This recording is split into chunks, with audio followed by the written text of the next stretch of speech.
877 million ringgit allocated for Penang-Borneo Eastern Zone Highway project. Malaysia begins accepting co-vaccine vaccinated travellers.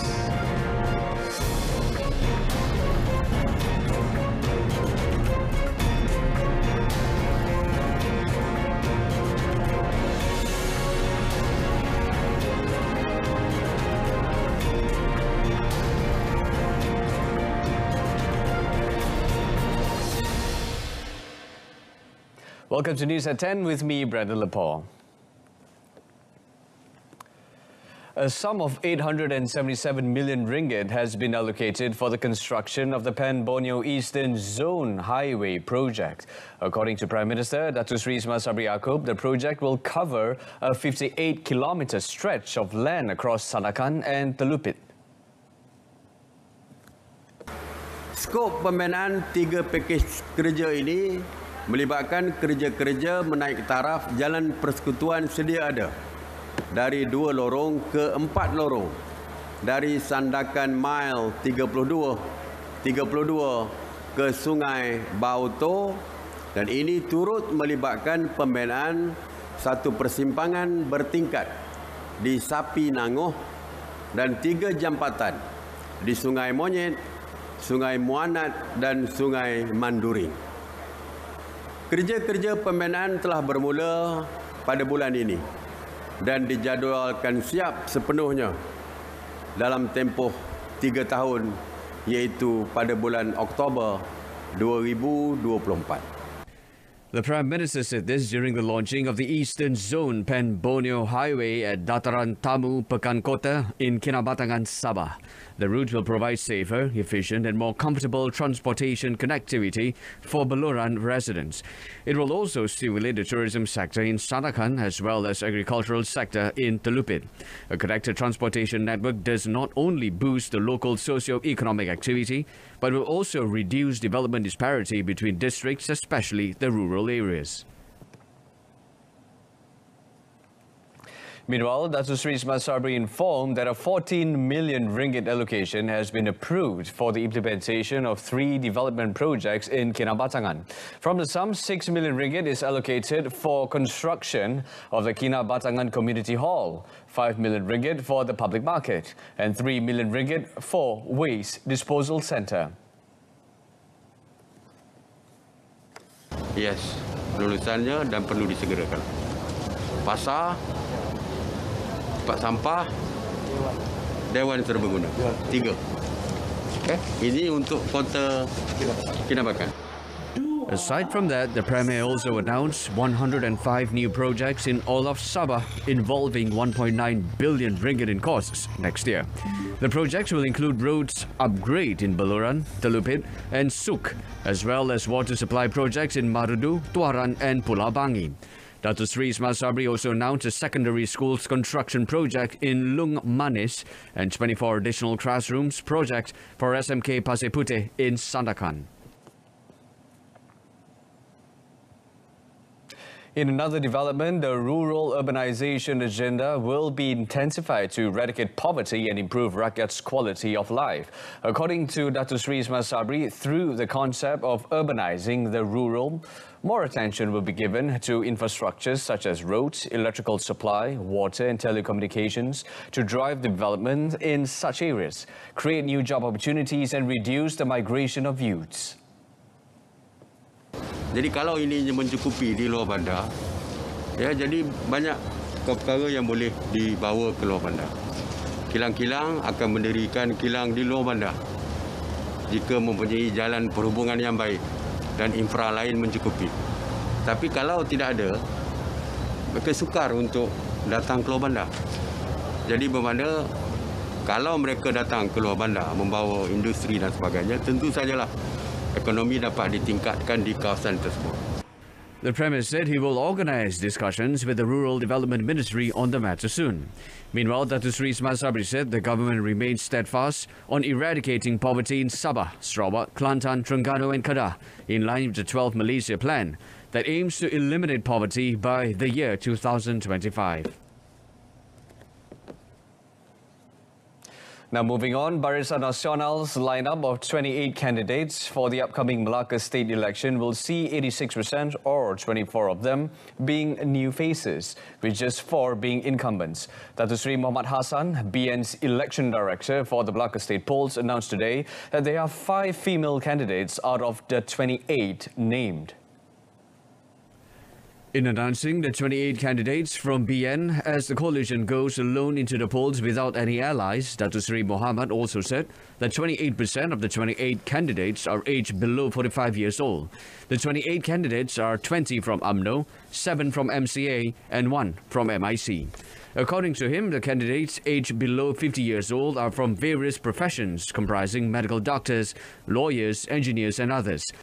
He added that the 4 incumbents were Chief Minister Datuk Seri Sulaiman Mat Ali, Health and Anti-Drug Committee Chairman Datuk Rahmat Mariman, Tourism Heritage and Culture Committee Chairman Datuk Muhammad Jailani Khamis and Datuk Zairi Atan.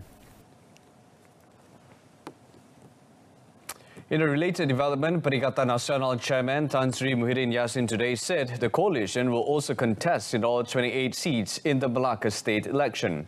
He said of the total, Bersatu will contest in 15 seats, while PAS 8 and Gerakan 5 seats.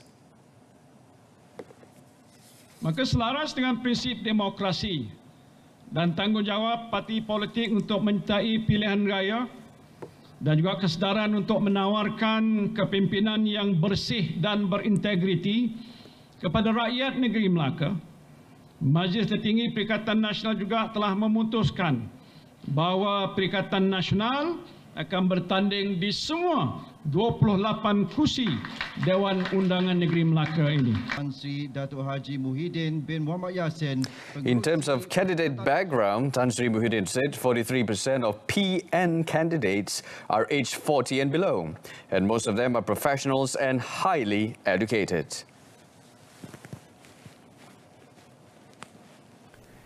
Meanwhile, past President Dr. Sri Abdul Hadi Awang today stressed that the party should not be confined to any close coalition and just be a passenger in the country's political journey.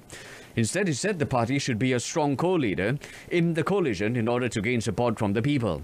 Speaking to reporters at the party's 67th annual Muktamar in Kuala Nerus, Terengganu today, he also said that the party will stay with the PN coalition as well as enhancing its ties with UMNO through Muafakat Nasional for the 15th general election. Kita telah memperolehkan piagam Muafakat Nasional tidak terhapus dengan UMNO. Termasuk parti lain khususnya Bersatu kita jemput untuk menyertai Muafakat Nasional ini dalam piagam yang betul yang bersama. Dengan sebab itu, tak boleh dipaksa.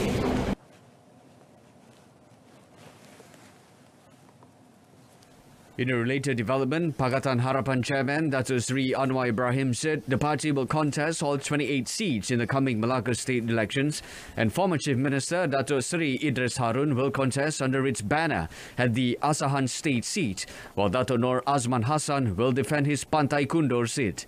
According to Datuk Sri Anwar, DAP will contest 8 seats, Amanah will contest 9, while PKR will contest 11.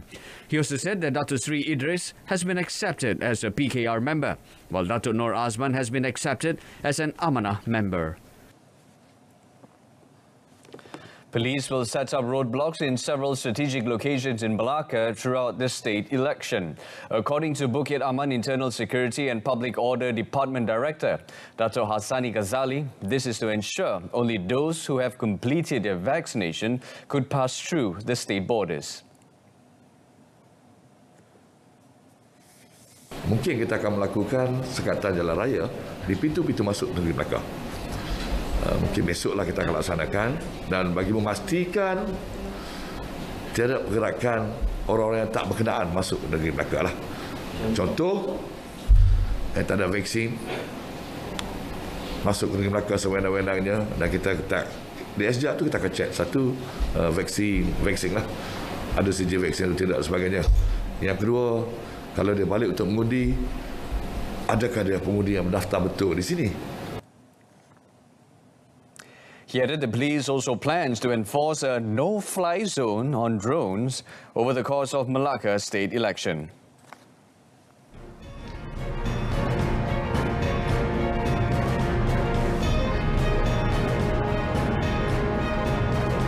coming up next, Kuala Lumpur and Canberra agree to collaborate in developing COVID-19 vaccine. Stay with us.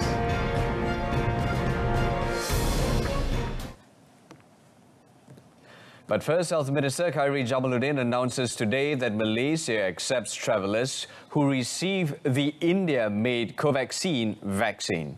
He said although the country does not use the vaccine as the supply of vaccines is sufficient, in terms of recognition, Malaysia accepts any traveller who receives the Covaxin shot. Kita akan terima untuk pengembara masuk sebab bila dia dapat WHO listing kita anggap bahawa kita terimalah. Walaupun kita tak guna di sini sebab kita dah cukup vaksin, tapi kalau ada contoh pelancong daripada India yang ada vaksin tersebut, kita akan accept as a valid vaksin. He told this to reporters at a press conference after visiting the Raja Perempuan Zainab Hospital in Kota Baru, Kelantan today. On Wednesday, WHO approved the Covaxin COVID-19 vaccine developed by Indian pharmaceutical manufacturer Bharat Biotech for emergency use.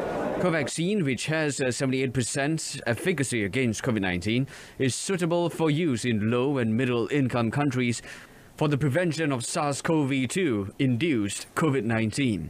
Covaxin is the seventh vaccine approved by WHO after Pfizer, BioNTech, AstraZeneca, Johnson & Johnson's Janssen, Moderna, Sinopharm and Sinovac. On a related note, Khairi said Malaysia is on the verge of success in handling COVID-19 cases, although it has yet to be declared a victory. The Health Minister, however, called on the public to continue observing the standard operating procedures, SOP, set by the government.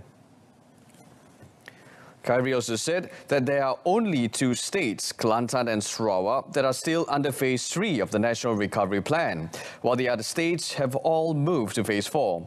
He also pointed out that non-compliance of the SOP is the cause of high infection rates in Kelantan. Kelantan ni antara negeri yang mana compound paling tinggi. You know? Mungkin satu adalah penguatkuasa dia adalah begitu aktif, tapi satu lagi sebab adalah pematuhan kepada SOP tak berapa tinggi. So kita telah minta supaya pelaksanaan pematuhan kepada SOP dapat ditingkatkan di Kelantan.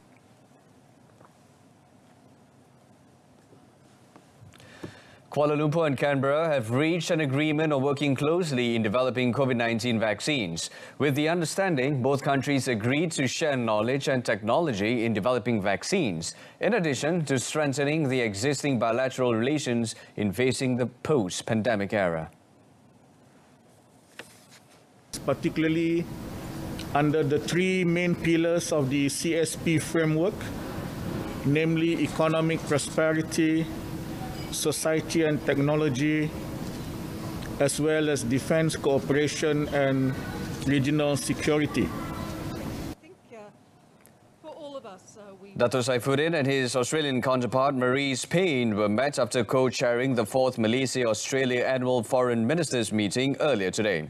Payne is on a 3-day working visit to Malaysia from Friday to 7th November and is scheduled to meet Senior Defence Minister Dato' Sri Hishamuddin Tun Hussein and Health Minister Khairi Jamaluddin.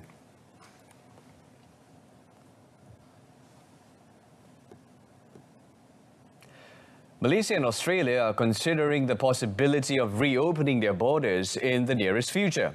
Dato' Saifuddin said, as of now, discussion is currently underway between health ministries of the two countries, and he remains hopeful that it will conclude soon. We are both pro-opening the borders as quickly as possible. I think our ministers of health are talking to each other, and we are very hopeful that we can start traveling again. But I think the understanding is it has to be through stages. Yeah. Well, what those stages are is to be announced later as and when our ministers of health are ready. Much like Malaysia, Australia was one of the countries that enforced stringent domestic restrictions to curb the spread of COVID-19 since last year. With steady vaccination rates, the country had recently reopened its borders to countries such as Singapore and United States.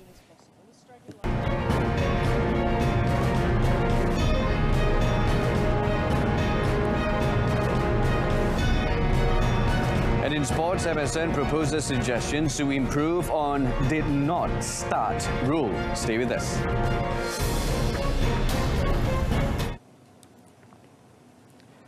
The Malaysian Paralympic Council, MPM, has accepted a decision by the Internal Investigation Committee regarding the disqualification of shot putter Muhammad Ziyad Zulkifli at the recent Tokyo Paralympic Games. MPM, through a statement, expressed hopes that the decision would open the eyes of all parties in realizing the importance of adhering to all aspects of the sports tournaments, especially one as prestigious as the Paralympics. President Datuk Seri Megadi Shariman said this includes following the rules and tentative determined by the organisers in terms of qualification, registrations and rules of competition. He added that this unfortunate incident was not supposed to have happened and hoped that it can be a lesson to all sports administrators, coaches and athletes to follow the strict protocol of any sports competitions. According to Datuk Seri Megad, proactive measures will be made to ensure all parties involved in large events are alert to the rules of the sports events. The Internal Investigation Committee yesterday issued a report showing that Ziyad was proven to have been late to arrive at the waiting room for the shot put event during the 2020 Tokyo Paralympics. This consequently resulted in the revocation of Ziyad's gold medal by the World Para Athletics WPA. Meanwhile, Muhammad Ziyad Zulkifli and his coach Muhammad Faisal Harun have also accepted the decision and hope all Malaysians can forgive this shortcoming. They have pledged to not repeat this mishap in future and to be more aware of rules in all sports events they participate in future. Dan sebagai seorang jurulatih dan orang yang paling dekat dengan Ziyad, kami bersetuju bahawa kami bertanggungjawab sepenuhnya. Saya akan pastikan perkara ini tidak akan berulang lagi. Saya juga mohon maaf dan berharap agar perkara ini tidak lagi dibesarkan. Keadaan ketika itu agak sukar untuk saya dan jurulatih mempertahankan dakwaan kami. Tetapi kami mengakui bahawa tanpa kami sedari, kami melakukan kekhilafan seperti yang didakwakan. Maafkan kami kerana mengecewakan semua. Dan percayalah bahawa kami sendiri pun tak mahu keadaan seperti itu.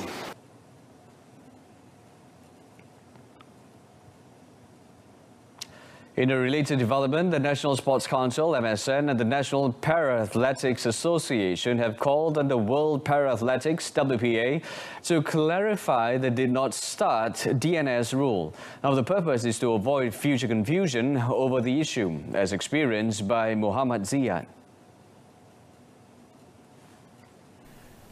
MSN Director General Dato' Ahmad Shapawi Ismail said if an athlete fails to register on time, he or she should not be allowed to compete at all. This can avoid crushing disappointments, such as in the case of Muhammad Ziyad, as well as two other athletes from Australia and Ecuador who went through similar circumstances. Dato' Ahmad Shapawi added that his side will put forward suggestions for improvement on the matter. This includes the installing of closed-circuit television, CCTV cameras, as well as recording the time each athlete comes to register. On another note, Dato' Ahmad Shapawi praised coach Muhammad Faisal Harun and athlete Ziyad for taking full responsibility on the matter. Wrapping up the news at 10 in our top story, 877 million ringgit allocated for Pan Borneo Eastern Zone Highway project.